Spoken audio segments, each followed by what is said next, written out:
Good afternoon, guys, and welcome to the podcast. I'm really excited about today's guest, Ryan Floyd. He's out of the greater Boston area, and he is a portfolio manager at Barca Capital. He's a Yale alum. I'm really happy and excited to have him talk to the audience and where we are today, markets, etc. Ryan, welcome. Thanks for having me. I appreciate it. Yeah, briefly chronicle your journey, and I'm really excited to dive into your work. Sounds good. I grew up outside of Baltimore. My dad was an engineer and my mom was a computer engineer. I played lacrosse and some other sports, and I was on the debating team. And our coach encouraged us to route a lot of the arguments around history and international issues with kind of a sneaky idea that people might not understand things beyond our borders. It was a lesson that stuck. It really stuck. I ended up going to college and studied history, read these thick books, which were wonderful. I lived in Spain one summer, which was delightful. Went to lots of cafes, enjoyed time outside. It was amazing, but it wasn't quite adventurous enough. After college, I decided to have an adventure, and I must have emailed, this is before LinkedIn, something like 1,000 people in India saying, I am a guy, I spoke some German and Spanish, hire me and maybe I could do some international stuff for you. I was 21 or 22 and I made the choice. At the time, it seemed like my friends were learning Mandarin, Arabic, Spanish. Believe it or not, this was 2002, 2003. People still thought India was just a land of Mother Teresa everywhere. I'm exaggerating, but no one really saw the potential. So I thought, let's try to work for a company based in India, have an adventure. I studied Hindi over the summer. I was probably about as good as a 4-year-old, maybe a 5-year-old, but I could read and write. Ended up getting a job with a big industrial company on their agricultural desk and helped develop a pomegranate and fruit export business, if you can believe it. I'll pause there if you have any questions, but I ended up coming back to New York and can continue the journey. But that took me up with some sort of interest in international issues. Yeah, really fascinating. A lot of the debaters I went to school with were some of the smartest guys, went to law school, investment banking. It seemed like economics, politics, history is the thing to study as opposed to STEM. But STEM was good too. I always liked math and science. I I don't know if we were the smartest people around. We weren't the coolest people around. We weren't going to be on the cover of any movies, but it was fun. It was interesting. It forced me to have to articulate lots of different problems and issues into one singular idea. That's helped, and certainly begin reading all kinds of things in high school that I ended up using later in life. yeah, and I'd love to talk about your investment firm because how does Barca Capital, with so much opportunities out there, what's your investment thesis? How do you distinguish yourself from other firms? So Sure. you set the Sounds stage. great. So I have to say, in terms of compliance, but this is not an offer to buy and sell any securities. But after being in Bombay for about 2 years, I took the bus each way. I got a little bit better at Hindi. I met a guy that said, you might be interested in international finance. And I didn't know that much about it. So I did my thing and contacted all these people, did all these Skype calls late at night, ended up working for a brokerage firm. The only spot they had open was to be a salesman for stocks in sub-Saharan Africa, and I jumped at the opportunity. A lot of the countries seemed overlooked and with potential for other people. So they handed me a client list, which was amazing as a 24-year-old, and I read everything I could find on investing and traveled a lot to sub-Saharan Africa and then interned through Asia, meeting with all kinds of CFOs and CEOs and then bringing them around America. It was really an amazing experience, but I became quite close with a lot of investors based in America. And I kept having this one conversation over and over again, which was something like this. Believe it or not, I went to this country, let's say Nigeria or Tanzania, and I met with some very sophisticated corporate managers. There were very interesting companies there. And here are the financial statements. They're audited by a big four. They pay dividends. They're growing. And very often, a fund manager would say, Ryan, that's really interesting. I'd love to look more at it, but we have structural reasons that we can't look at companies like that. One, our investors won't let us do it. Our documents aren't set up in the right way to enable us to do it. Our liquidity terms aren't aligned, and it's scary. And I don't really want to read about the history of this or that place. It's just not worth it to me. So it seemed after having so many of these conversations, there was a real opportunity for someone to structure an investment business that had the proper setup to look at, let's call it unusual things that are a little different than the typical investment business or that you might find elsewhere. And believe it or not, the world isn't that different. This is almost 20 years later. We still have these same challenges where there are other funds that aren't structured in the right way, their documents aren't set up in the right way, they have restrictions on what they can own and liquidity issues. I'll say in very broad terms, we look for companies that seem to be able to grow and produce good free cash flow, but are for some reason overlooked or not appreciated by the broader investment community. And that's a tremendous number. There are all kinds of companies all over the place. And we primarily look at emerging and frontier markets, but we have flexibility. We can look at anything really.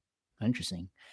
So a follow-up question I have for you is these investment strategic investment opportunities, are they mostly in the United States, or I don't know, China's kind of in past, but are you looking at India, Africa, other markets? Talk about that. Yeah, good question. I don't know if it's right, but what I always have thought is it's much easier. I'm not the smartest person in the world. I can walk and tie my chew gum at the same time, but I don't want to compete against the smartest people in the world because it's just very difficult. There's so many smart people in the United States, and just you mentioned it in China too, that if I have to find some unusual stock against an American fund manager in New York, listed in New York, it's very difficult. And so I've always thought, I don't know if it's right or not, it's much easier to try to focus on places outside the United States that might be overlooked for some sort of structural reason or overlooked for some kind of reason where I can have some ability to analyze it a little differently than others. Mm, I haven't done too much in China. I have tremendous respect for the ancient civilization. There's so many smart entrepreneurs. It just hasn't been my style, but I mm. think the country has an incredible long-standing history of entrepreneurship and economic growth, honestly. Yeah, interesting. And then another question I have for you is, what type of clients come to you? Are they mom and pop investors? Are they tech savvy? Are they doctors, lawyers, dentists, accountants? Who comes to work with you? This is a good question. And again, for compliance reasons, I'm not actively seeking all kinds of investments out there. So, for informational purposes, we Okay. have to say this kind of thing. The structure of our fund, I don't remember the exact name, but the structure is that we have to have sophisticated investors that qualify by some definition, I think in the US government of what that means. And it's some amount of capital and assets under management. I would say, generally speaking, what has worked the best is that I'm not doing everything for all people. So we're not trying to do the same thing as every other fund. And it's been helpful, generally speaking, to do something very different, do something that's interesting and fun and not the same that you would find in other investment firms. And it helps, very generally speaking, to have partners along the way that understand that and with some, let's say, sense of curiosity and flexibility.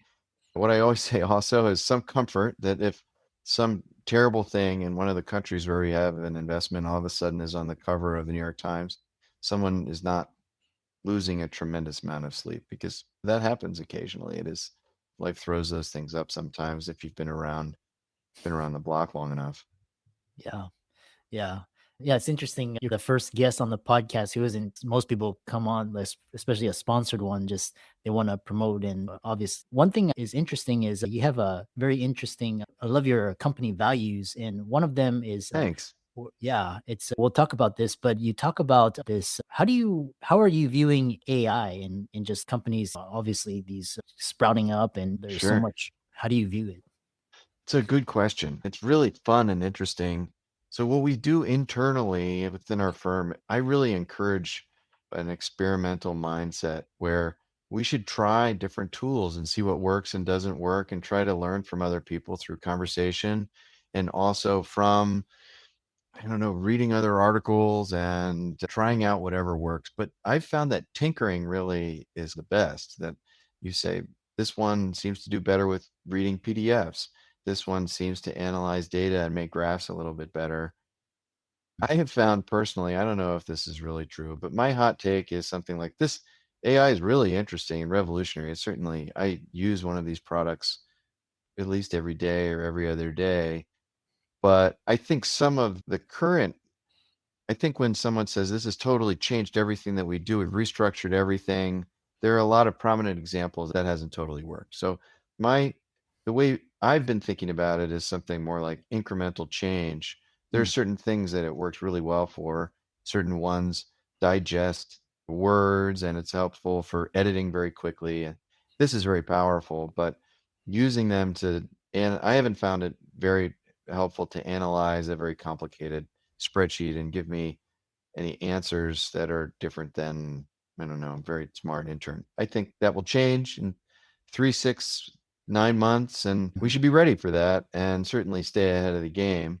I think from my seat, it continues to be helpful just to have a structure and an outlook on life that is different, even as more data becomes available. A lot of people still have difficulty accessing, I guess, in investments when it's not that easy. I know that sounds strange, but still the case. Interesting. How do you view the business? Because there's like old established, very you have JP Morgan, McDonald. Again, it's not advice, but how do you view these businesses that are legacy versus businesses that are on like the change and evolution, like the Meta, the Googles, the Apples? How do you You reconcile mean those? from an investment? I'll answer it in two ways. One is that even though I've been doing this now almost 18 years, it still feels very fresh. It feels new and as if I'm not going to take Jeff Bezos's line, but it's like day one, you have to reinvent yourself. You have to stay fresh. You have to move and evolve and use new data that becomes available or new sources of information that's publicly available. So I think if you don't evolve and don't change, things get very difficult and complicated. I don't want to read too much into it, but what I've seen is that the AI world unlocks a lot of creativity for smaller teams that become a little more challenging for bigger teams. And I'm generally predisposed to like something that's a little smaller, more nimble, more creative.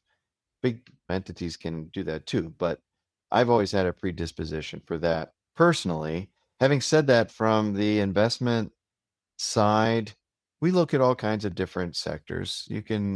I like people say there are many ways to heaven in finance or investing. It's not the best example, but something like this. So we look at all kinds of things. I haven't really focused on AI as an investment necessarily, Hmm, but interesting. it's more like a tool or something that I think will certainly shape the way we think about the world. But I'd say now, having done this for many years of hundreds of examples, we'll look at lots of different sectors in many different countries. Interesting. Another question I have for you is this idea because you, what's interesting is you talk about cash flow over EBITDA, and why do you not trust EBITDA? Good question. I have a kind of soapbox issue related to this. EBITDA is a nice shorthand, and I think it was created a long time ago when there were cable buyouts, and EBITDA was a shorthand for free cash flow or like the cash available to the business because of various issues. And I think generally speaking, it's misused as a term. It can be a helpful shorthand for cash profits or maybe cash profits before tax. But unfortunately, I think it's misused or manipulated, particularly in places where certain costs are not accounted for with the term. So in the United States, generally amortization of options are not included. So that can be a tremendous cost. And if you're not including that in EBITDA margin figures, you're missing a lot. It's saying, I'm doing great, except my arm got chopped off this morning. It just doesn't, that doesn't, Yeah, I don't know. That's not wonderful. And then in other countries, often R&D it's called capitalized and amortized. It means that it's not really counted in EBITDA figures either. But R&D can be substantial for a number of software companies. So using EBITDA margins is kind of like saying I cut my foot off, but I'm doing just fine today, but I'm fine X my foot. That I don't think that's just a lot of it's a good discipline. So free cash flow, there are different ways to calculate it, but it's generally the profits of the business after CapEx, after investment in intangible assets, after changes in working capital, and after leases, at least the way I calculate it, sometimes after interest payments. And that's the capital available to the owners of the business or the providers of the capital to the business, depending on how you calculate it. I know this is really in the weeds, but sorry if everyone's sleeping. It's just too much in the weeds. But I think it creates a better discipline. If you're really looking after all of those costs, it's just a more disciplined way to look at a business than something just crude like EBITDA margins and EBITDA multiples. And Interesting. it's very unpopular Yeah. viewpoint, believe it or not. Yeah. The other value I really love is when you talk to potential investors, you talk to them to beware of fast talking people with pedigree resumes. Yeah, that's Expand right. on that. Yeah, it's a good point. It's funny that there's this discussion of corporate culture. Culture is very powerful term. Culture can often be described in funny kinds of ways. Sometimes it means we hire the best, we hire only the best resumes and people that are very slick. I hope I'm not talking too fast here. Maybe I'm beating my own definition, but I have just found often when I go to a meeting and the person is very slick and put together and has some pedigree resume, however you define that, and is talking very quickly and has a really fancy presentation, there's something just off about it. It just doesn't feel right. And this is not based on any data, but often avoiding more and more of those is a good choice. And so the flip side is that often the things that you would think are not so great often can be very good. Like I've traveled a good amount in Vietnam, for example, and the corporate culture, often people are not wearing very fancy clothes and are very humble about their experiences. They're not very flashy, and yet they're great managers there. We don't have any investments there, but nevertheless, I've always liked that difference where I think we should always be humble about what are the things on the outside that correlate or don't correlate with greatness. Often we're quite surprised, I think, with what it is. Yeah. It kind of reminds me of the Wall Street guys, and some of those guys end up in jail for white collar crimes. But what's interesting is I'm interested to pick your brain on what are your thoughts on Bitcoin, gold, and what's happening in the economy today? It's a good question. I don't have strong, very sophisticated opinions. I have found that Bitcoin is something it is almost like gold in India or in Vietnam or Indonesia, where people own it because Yeah. they don't necessarily trust the fiat currency, and Mm, it's a little easier to own it than it is to own gold. As an investment, I don't have any idea if it's overvalued or undervalued or what, but mm, it seems to me that it is something like a proxy on the faith of fiat currencies. Gold is really interesting because it brings up such strong passions that there are some people that just hate conversations around gold. And then there are other people that think that it is the only store of value ever. I'm somewhere in between. I will say, from my seat, what's really fun is if we just pretend that gold is a currency, and I think we can think that gold's a currency because currencies over time have been pegged to gold, and many people in many countries treat gold like a currency, basically, one way or another. They're storing something with physical gold, or their gold jewelry is seen as a physical investment. Up until the 1970s, the dollar was pegged to gold, and then now let's consider it a free floating currency. If we just put that in the denominator, the dollar value of gold, and look at various things over time priced in gold, the shape is wild because it ends up looking like lots of things haven't really increased and the in gold equivalent ounces. And that means like home values in dollars, they go way up. And I don't know, healthcare costs go way up. And oh, education. even S&P 500 education is another good example. All kinds of things.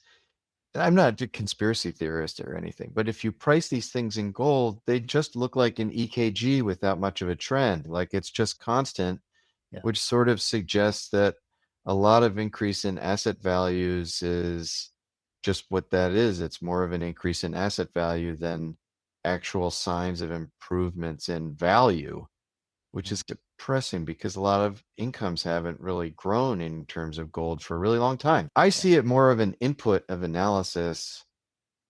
We don't use it that much at work, but it's fun to look at revenues over time in gold is strange. If we lived in the gold standard times, what would that look like?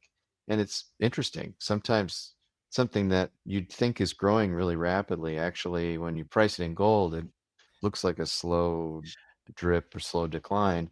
Yeah. I don't really know what the solution of it. I don't know where this takes you. If you take it to the nth degree, it can be extremely depressing. I don't really necessarily go there. Like obviously, the healthcare is better now than it was 100 years ago. So, we can't, and like having air conditioning in your home is better than not if you live in a hot place. So let's not say that this is worthless, but Yeah. nevertheless, I think it's good. I don't know. These things are interesting. It's a good question because you really get to hear Yeah. what someone really thinks. Yeah. Yeah, it's quite interesting how you talk about pricing things in gold, silver, real estate, and Bitcoin. And if you look at you like comparably, it's basically you look at the weakening of the dollar, the purchasing power. That's why everything is just going so expensive. And then incomes haven't improved that much. And then you've got like taxes and all this. And that's why a lot of people are struggling. How I can go That's a ahead? good point. Yes. I think this is real. And I do think that pricing things in gold gives some sort of secret of maybe the real improvements of a lot of asset values over time. Yeah. This is a very controversial viewpoint, but I don't know. That's okay. That's what life's all about. Yeah. Yeah, I think a lot of people are waking up to this reality that we are discussing. How can people find out more about Barca Capital, see your team, learn about your values, insights, you got interviews, and contact you? Sure, thanks. It's Barca Capital and Barca. A lot of people thought originally that we had some affiliation with the soccer team. It's just no, I didn't even know it when I named the company. It is what it is. So we're at barcacapital.com. Feel free to reach out on there. And I'm on LinkedIn. My name's Ryan Floyd. Feel free to say hi on LinkedIn. And yeah, I welcome all feedback, positive and negative. I enjoyed the conversation. Thanks so much for doing it. Yeah, I really enjoyed this. Very insightful, and for the audience, it's a sponsored episode, and Ryan's resource will be in the show notes. And again, thanks so much. Yeah, thank you.